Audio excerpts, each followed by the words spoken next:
Welcome to Amber Book 008. This is our 8th episode, and we're going to cover Reverberation Time. All right, let's get started. Last month, I volunteered to help out with the renovation of a building on campus. People assemble there for banquets and weddings.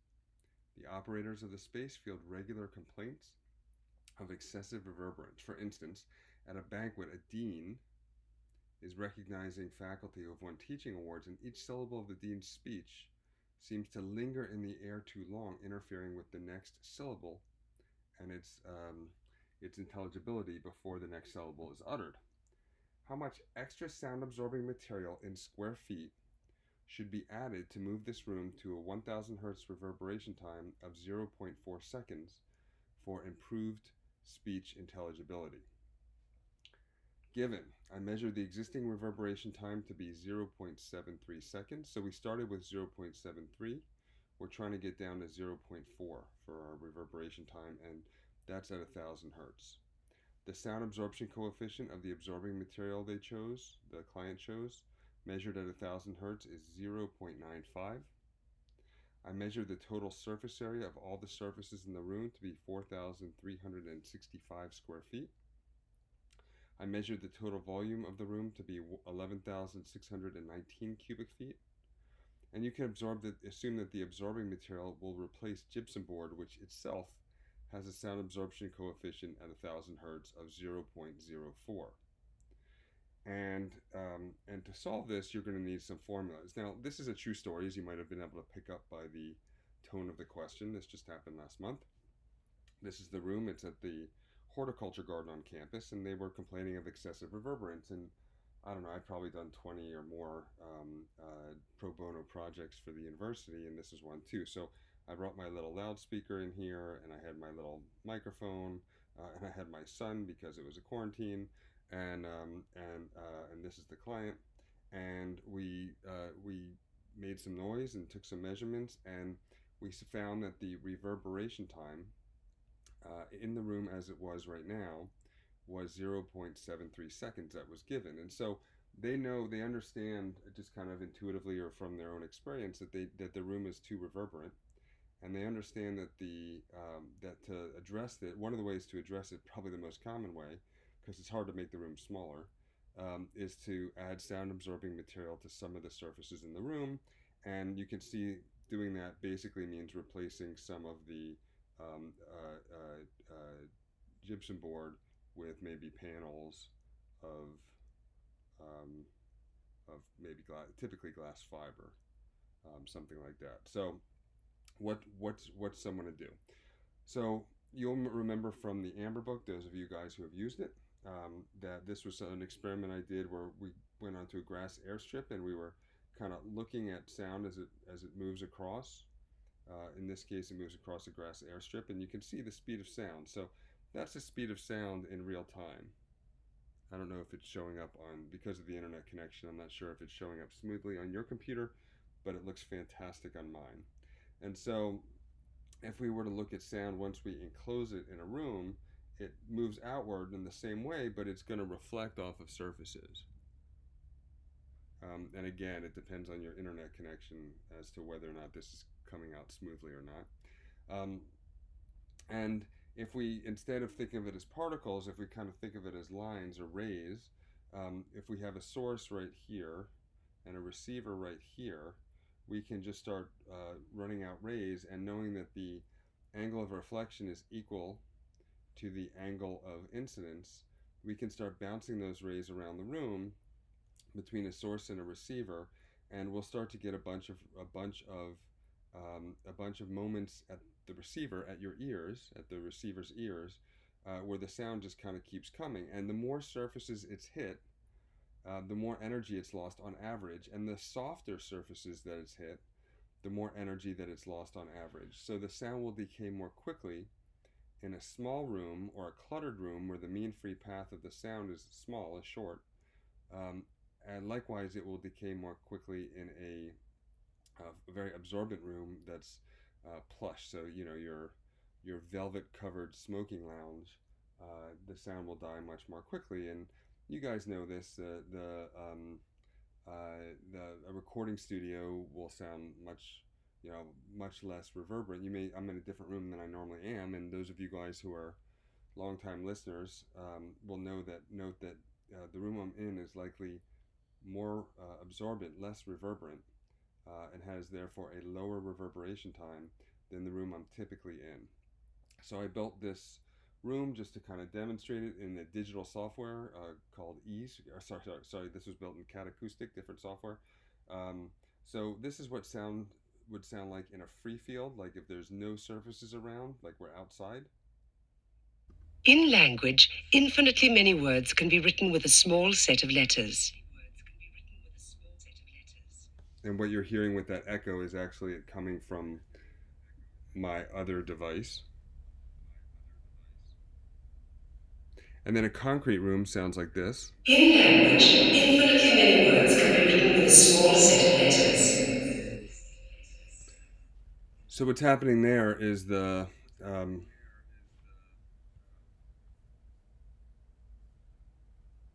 then in a glass fiber room, if they take that same room and we make it sound absorbent.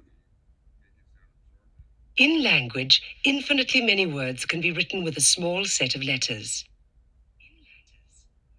So now, what we're talking about is we're saying, okay, we have a room that sounds too much like a racquetball court, and by that I mean it has a reverberation time that's too long. And the reverberation time is the amount of time it takes for sound to decay by 60 decibels. And so a longer reverberation time means it sounds more like a racquetball court, and a shorter reverberation time means it sounds more like a recording studio. And so a recording studio may have a reverberation time of about a quarter of a second, meaning it takes a quarter of a second for sound to decay by 60 decibels. And a racquetball court may have a reverberation time more on the order of maybe 4 or 5 seconds, meaning it takes 4 or 5 seconds for sound to decay by 60 decibels. So that's what we're working with. And generally, we want reverberation times to be lower if we're talking about unamplified or amplified speech, or if we're talking about amplified music. In the case of unamplified music, like for a symphony hall, we often want reverberation time to be longer, but that's kind of an edge case. In general, we typically want, unless you're an acoustical consultant doing concert halls like I was, like I used to be, unless that's the situation, typically we want a shorter reverberation time. And we have a formula, it turns out to be a fairly simple formula, a bit complicated but not complex, to measure the reverberation time. And there's a couple of kind of formulas within the formula. So this is what's given in the exam. So if you go to your practice exam, your demonstration exam from my NCARB on the right hand side, and you click on demonstration exam, and then once you open the exam and get it started, you click on the references bar at the top, and you'll see these formulas, and the first one will be acoustics. And you'll click on the acoustics tab, and this is 2 of the formulas that are actually given to you on the exam.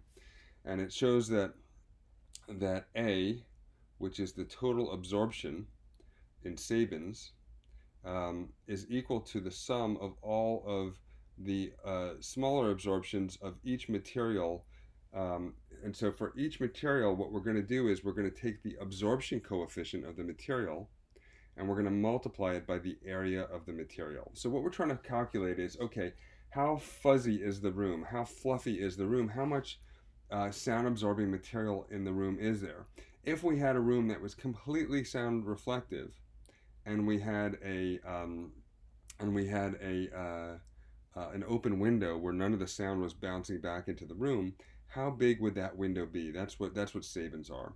And so in each case, we can look up on tables or look up on the internet the sound absorption coefficient of building materials. If you have a sound absorption coefficient, which they're writing as SAC, because I have a feeling that their software doesn't allow the alpha that we normally see, but typically it would be written as alpha, but in NCARB world it's SAC for sound absorption coefficient. So the sound absorption coefficient is a number between 0 and 1. And if it's closer to 1, if it's like 0.95, like in the case of our absorbing material at 1,000 hertz, then we know that 95% of the sound that impinges upon that absorbing material is absorbed. It's lost. It's transmitted through or changed over to heat through friction. And only then 5% gets reflected. Likewise, our gypsum board that we're replacing has a sound absorption coefficient at 1,000 hertz of 0.04 that's given. So if it's 0.04, that means that 96% of the sound is reflected and only 4% of the sound at that frequency or at that octave band is going to be absorbed. Now, why 1,000 hertz? Why do I keep mentioning that? Because materials behave differently at low tones and high tones. 1,000 hertz is kind of a middle tone. It's the speech tone that you're hearing right now when I say some of my syllables, especially the consonants. The consonants are generally like 1,000 and 2,000 hertz. Vowels are like 250 and 500 hertz. So when you're listening to me speak, you're generally listening to sound energy at 250, 500, 1,000, and 2,000 hertz.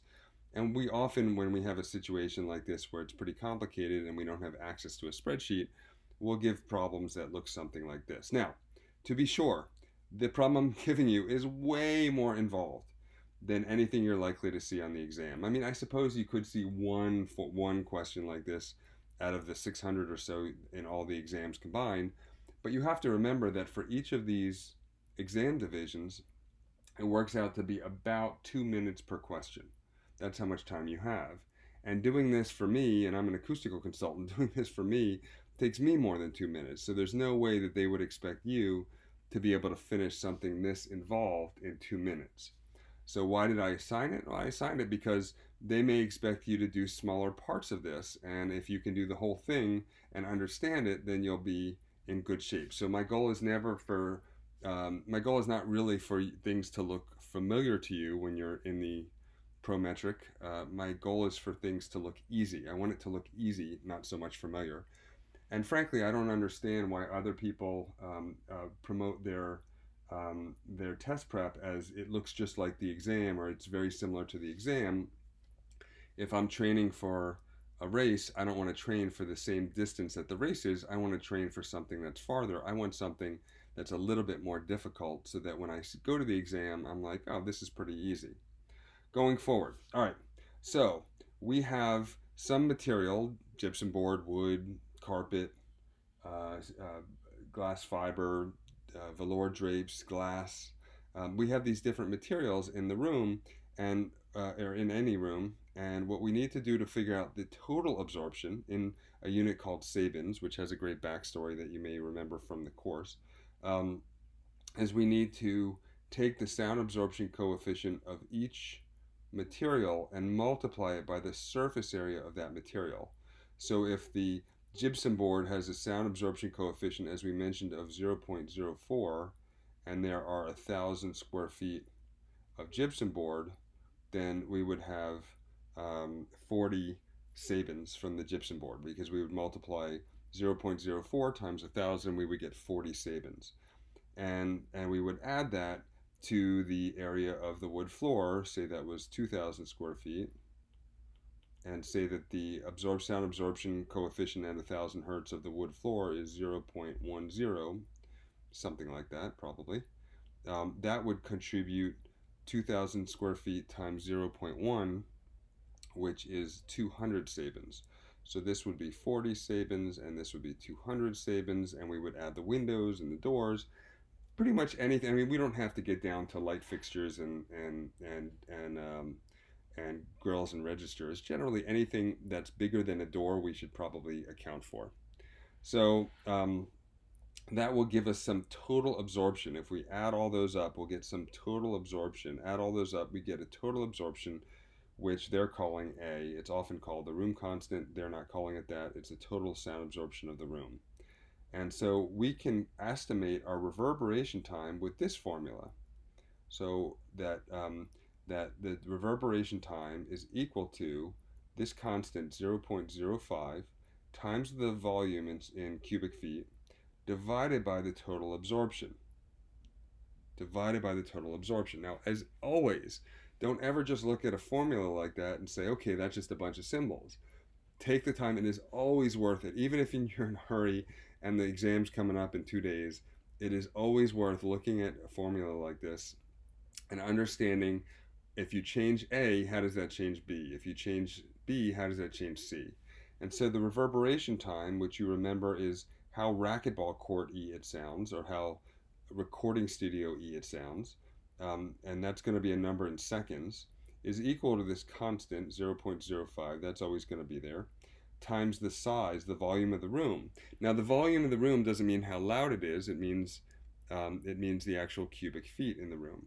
So we'll take the cubic feet in the room. Now what that means is, if we double the cubic feet in the room, we're going to double the reverberation time. And that makes sense, because big rooms sound like they're reverberant. They sound like big rooms. And small rooms sound like they're pretty dry. They sound like small rooms. So generally we want to have we want to understand that there's a relationship between the volume of the room in cubic feet and the actual reverberation time in the room. And then we're going to divide it by the total Sabins.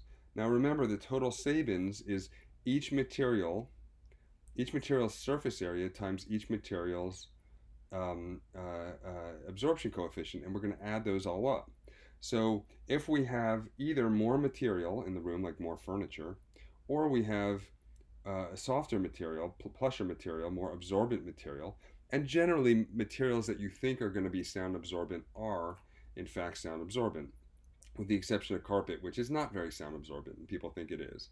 But generally, things that are like soft and fluffy, like upholstery and glass fiber and acoustical ceiling tile and velour, especially heavy velour, these are generally considered sound absorbing materials. So what we find is that the more sound absorbing material we have, or the more sound absorbing our material is, in either way, this number here in the denominator is going to get bigger. Well, if a number in the denominator gets bigger, meaning we have more sound absorption in the room, this number, the reverberation time, is going to get smaller. So that makes sense too, right?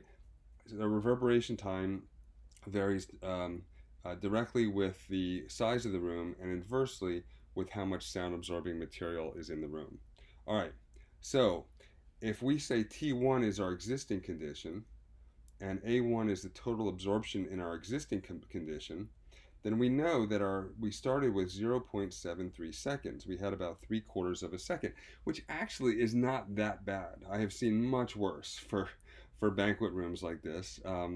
But it does sound, I mean, as a number, it's not that bad. But having been in there for some of these events, it is a little bit muddled. And I could understand why they would want to, they would want to correct that. So 0.73 seconds is equal to 0.05, that's our constant, times the volume of our room in cubic feet, that's 11,619, divided by the total absorption in the room, which we get again by multiplying each material's area by its absorption coefficient and adding all those numbers up, and we get a total number in Sabins. So when we run that out, we get that 0.73 seconds. What we did is we just took this and we brought it over here. So we multiplied both sides by A1. And so we get 0.73 seconds times A1 is equal to 0.05, that's our constant, that was here originally, times 11,619 cubic feet. This is kind of straightforward algebra now. And then we need to, of course, divide both sides by this 0.73. So we'll divide this side by it and cross it out, and we'll divide this side by it, and we get this term over here. So we get that A1, which is our total absorption in Sabins, this unit that you probably don't deal with every day unless you deal with a lot of acoustics, is equal to this number, 0.05 times 11,619 divided by 0.73. And then it just becomes a calculator problem. And if you run this out, if you do 0.05 times 11,619 divided by 0.73, we get a total absorption of 796 Sabins. Now what does that mean? That means the room I showed you a picture of if you were to imagine it theoretically being completely sound reflective, which we could never get to, but we could get pretty close with polished concrete. So if that entire room was polished concrete, but then there was a window that was 796 square feet, that's how much, that's how reverberant the room would be. Assuming that window was a bunch of different windows that were diffused in a bunch of different places, but that's getting in the weeds. All right, so that's what we're starting with. We have 796 Sabins in the room. Now, what we're going to do is we're going to come up with a T2, that's our new reverberation time, and an A2, that's our new sound absorption.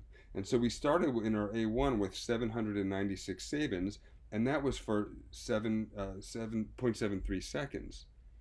But what we want to do is we want to add some other amount of Sabins, and that's going to get us to 0. So that's going to get us down. That's going to get this number down to 0.4 seconds. That's what we want to do, and we know we can do that. If we make the denominator bigger, we can reduce the total reverberation time, and we also know that we can make the denominator bigger by having more absorbent materials, by having material with a higher sound absorption coefficient. So T2, that's our new reverberation time, is equal to 0.05 times, we're not going to change the volume of the room, divided by our new sound absorption, total absorbance. Now our new total absorbance is going to be our old one plus the area of our new material. We'll call that X because that's what we're trying to solve for. How much of this new sound absorbing material do we need? And that X then is that's our key variable, and we're going to multiply it by 0.95 because our absorption coefficient is given of our absorbing material that the client chose as being 0.95, meaning that 95% of the sound that impinges upon that material is going to be absorbed. And then, as kind of just this part's really difficult to kind of get your head around, but we've covered some of the gypsum board. Now this is not going to have a big impact, but it's worth measuring. We've covered some of the gypsum board. How much of the gypsum board have we covered? So now the sound doesn't see some of the gypsum board it had before. Well, we've covered the gypsum board, so now that 796 Sabins that we started with, we're actually going to take away X, which is our total square footage of sound absorbing material, times 0.04 that was given as the sound absorption coefficient of the sound absorption coefficient of the gypsum board. So we know the sound no longer sees the gypsum board that's behind the sound absorbing material, so we're going to take that away. So what's that look like in practice? Well, now we have our new target reverberation time that replaced T2. Our 0.05 stays the same. Our 11,619 cubic feet stays the same. And we have this new A2. But we figured out that A2 is actually equal to A1. That's what we started with when we had 0.73 seconds as our reverberation time, plus our new absorption, which is 0.95 times the area of our new absorbing material, minus the absorption that no longer is seen by the sound, which is covered by the sound absorbing material, which is 0.04 times that same area of sound absorbing material. Now what we can do is we can kind of combine these two. And so, well, actually we're not going to do that quite yet. So now what we're going to do is we're going to say, okay, this A1 right here we started with, we know that to be 796 Sabins. So we're going to replace that with 796 Sabins in that same formula. And what we can do is now we can combine these two, because 0.95x minus 0.04x is equal to 0.91x. So now we have a formula that looks like our new reverberation time is equal to 0.4, our target, times the constant, is equal to the constant times the volume of the room divided by the original sound absorption in Sabins, plus 0.91x, where x, remember, is the area of our sound absorbing material that we need. So this is just what I did. basically on a spreadsheet to figure out what to tell them. So now we say, okay, we're going to take these numbers here and we're going to go ahead and run them out, and it works out to be 581. So 0.4 seconds is equal to 581 divided by 796 plus 0.91x.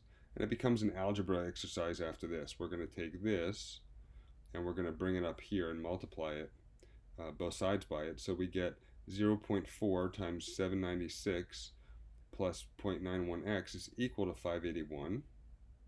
And then we'll go ahead and run that out. So we say 0.4 times 796 is 318, and 0.4 times 0.91 is 0.36x. 0.91x is 0.36x, and that's equal to 581. And then we can take that 318 and we can subtract both sides by 318, and our 581 becomes 581 minus 318 is equal to 0.36x.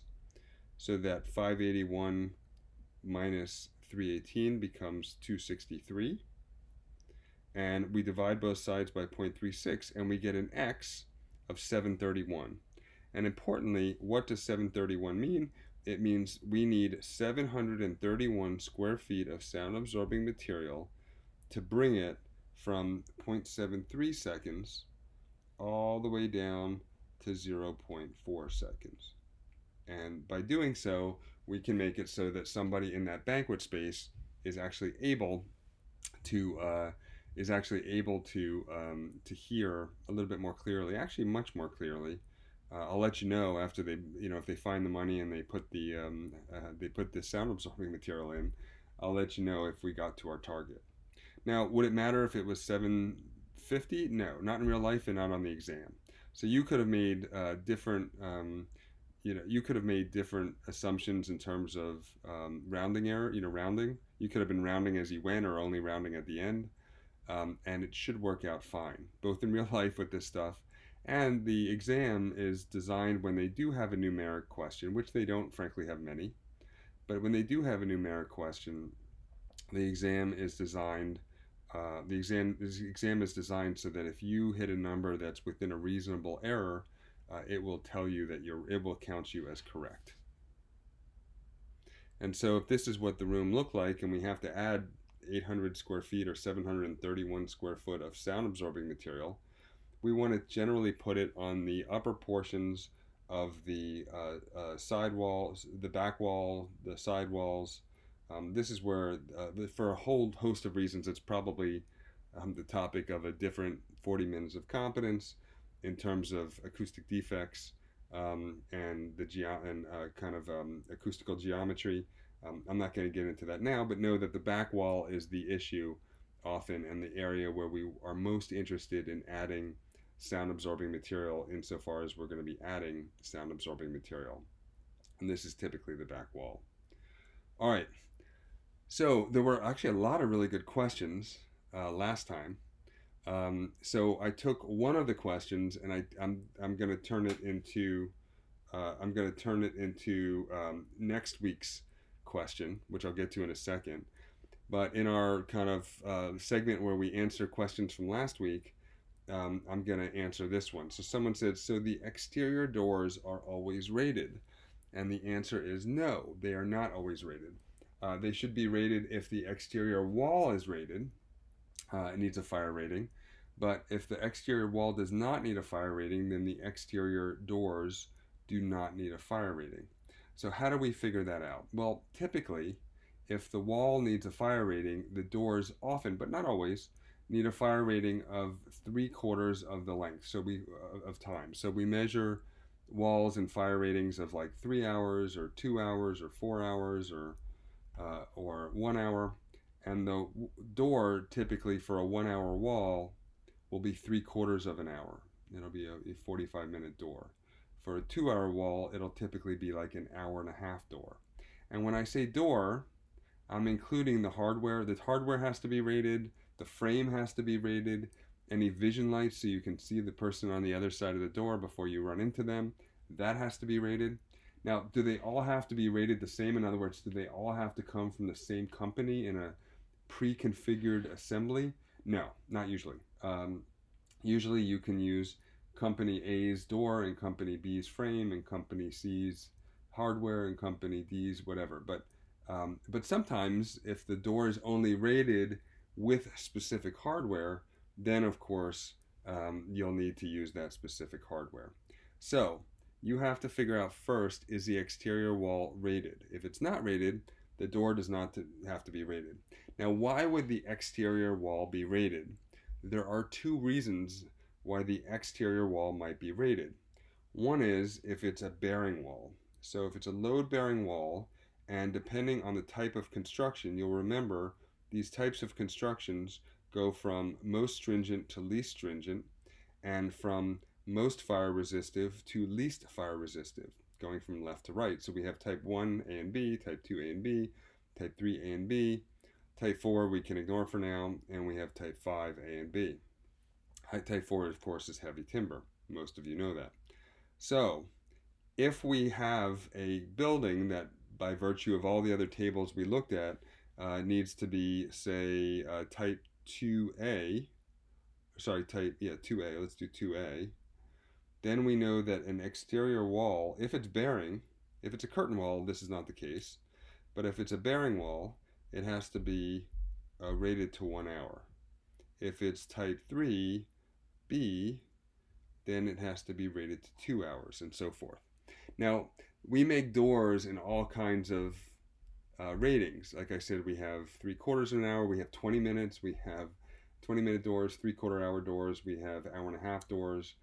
I think we even have 3 hour doors. We do. But in the case of exterior doors, we really only have 3/4 hour doors and hour and a half doors. Those are our two typical flavors. So that is one reason why an exterior wall might require a fire rating, and therefore an exterior door might also require a fire rating. Likewise, if your building is close to other buildings, it is likely that your building will need an exterior rated, a wall that exterior wall that has a rating, at least on the side that's near other buildings. Now, what do I mean by near? Typically, if it's less than 30 feet, you're going to need to have, if it's less than 30 feet from the property line to the door, to the exterior wall, you're going to need a fire rated wall. Now, how do you read this chart? Well, this is the fire separation distance, which is the distance to the property line, and the distance, I think, to the middle of the right of way if it's like a street. Although maybe it's a whole street, but I'm pretty sure it's halfway across. You'll have to look that up yourself. And we see that if that distance is less than 5 feet, for all types of construction, we're gonna need to use either a 3, a 2, or a 1 hour fire rating for the exterior wall. Now, I think you can probably eliminate, in most cases, these two. There's so many exceptions to the rule, but often there's kind of a rule and then some exceptions. Because this column right here is occupancy group H. That's like your fireworks storage facility or factory. And this occupancy are other types of factories or places with lots of content that will burn. And the fear is that it'll burn the building next to you because it'll burn so hot. So if there's a lot of content, in the case of M, that means a store with a lot of content to burn. And in the case of S1, that means a storage facility with a lot of content to burn. So if there's a bunch of content to burn, or if it's like super flammable and explosive, then we're gonna put it in one of these two columns. Otherwise, we're pretty much concerned with this. And you see then we have this 5 to 10 feet and 10 to 30 feet. And again, in almost all cases, that's going to be 1 hour as well. So if your building is within 30 feet of another building, there's a pretty good chance that your building, that wall, 30 feet of the property line, there's a pretty good chance that that wall will need to have a 1 hour rating. Now, in practice, what does that do? Well, I mean, as an aside, that's really anti-urban, right? Because it means that buildings have to be 30 feet from the property line, which means they have to be 60 feet apart, which means it's really most walkable cities don't have buildings that are 60 feet apart in downtown commercial areas. So while we are certainly saving lives from the point of view of fire safety, if our goal is life safety more broadly, I really wish the code would kind of factor that in, um, because we have a lot of people dying of inactivity and diabetes and other kind of afflictions of affluence, because everything is a strip mall. And part of the reason everything is a strip mall is because the codes here are actually set up for that. But you see here, if we keep the distance to the property line to be 30 feet or more, then we don't require any rating on the exterior wall, and therefore we have therefore we can make the wall of something combustible, and we can make the door out of something combustible. Okay, um, now for next week, here's our problem, and this is based on a question that somebody asked last week, which was a really good question, and one that actually, in looking, a lot of other people have, and is probably pretty important for the exam. So I'm going to go ahead and make it next week's 40 minutes of competence. It says define these code concepts and identify the differences between them. So we have incidental use, accessory use, non-separated occupancy, and separated occupancy.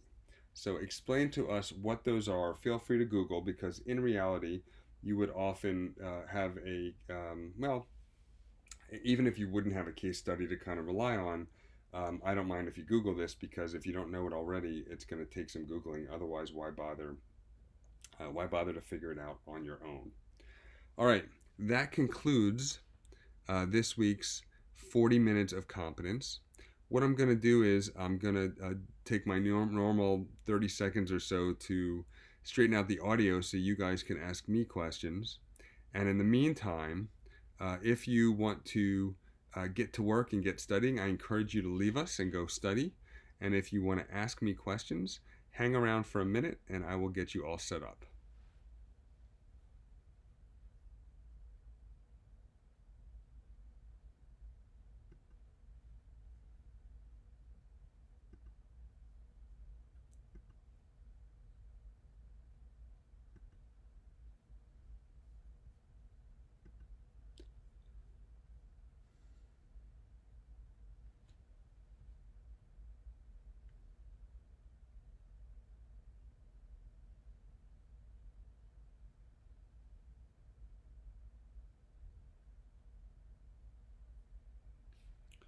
All right.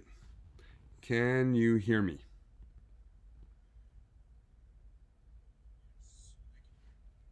Wonderful.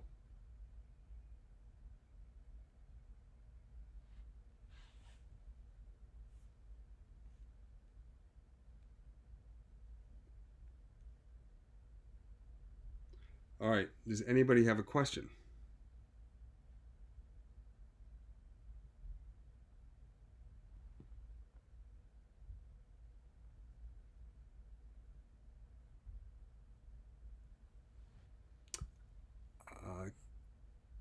Let me make sure you can hear me now.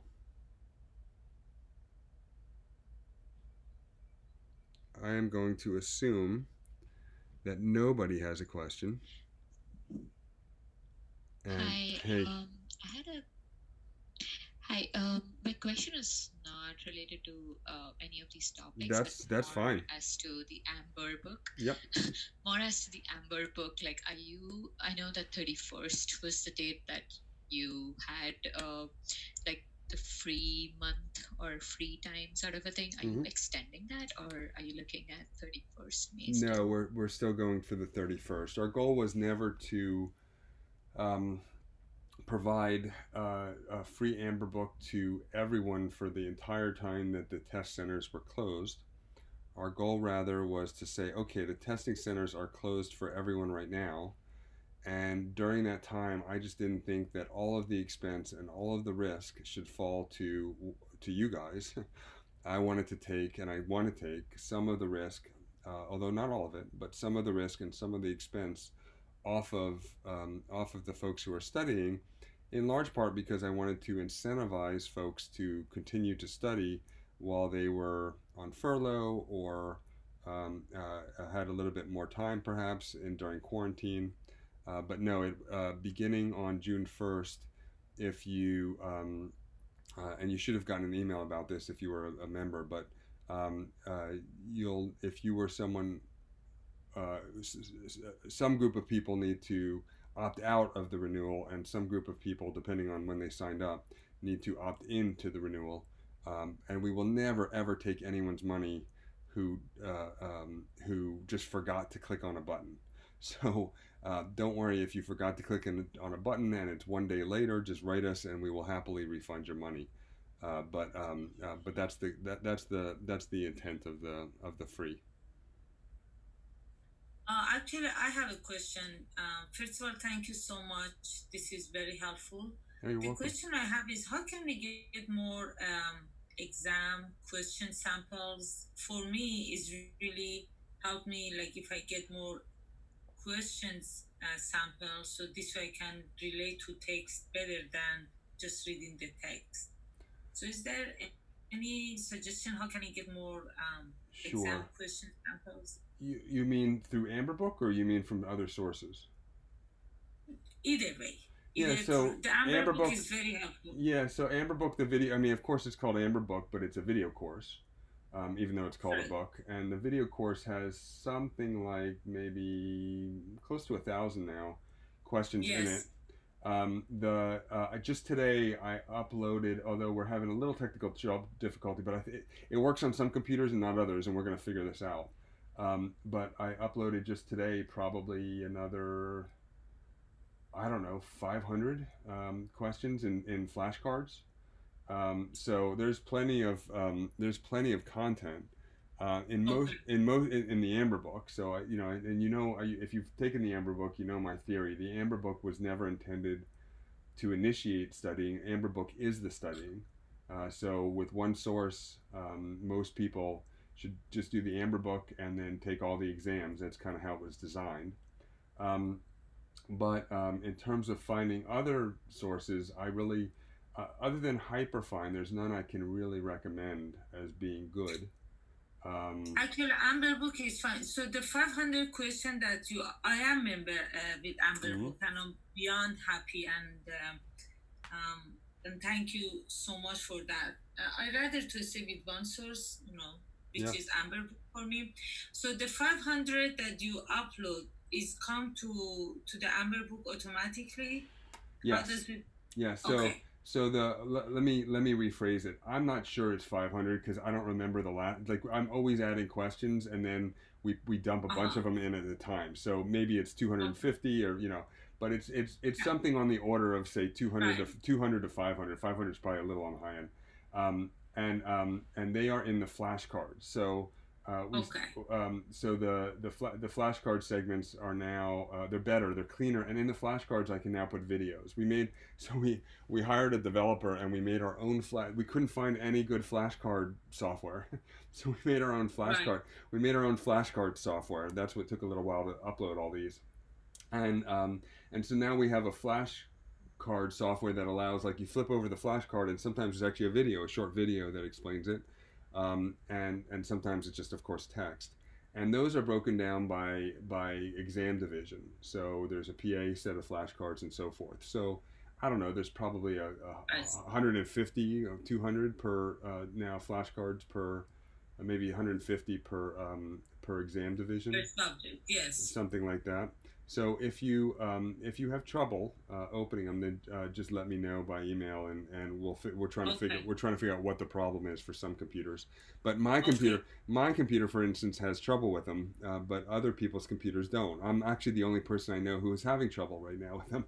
So it may be that somehow there's some feature of my computer that it knows it's me, because I'm making the flashcards, and I just can't figure this out. But this all happened like in real time last night, this morning, and hopefully we'll have it fixed by the time you get to it anyway.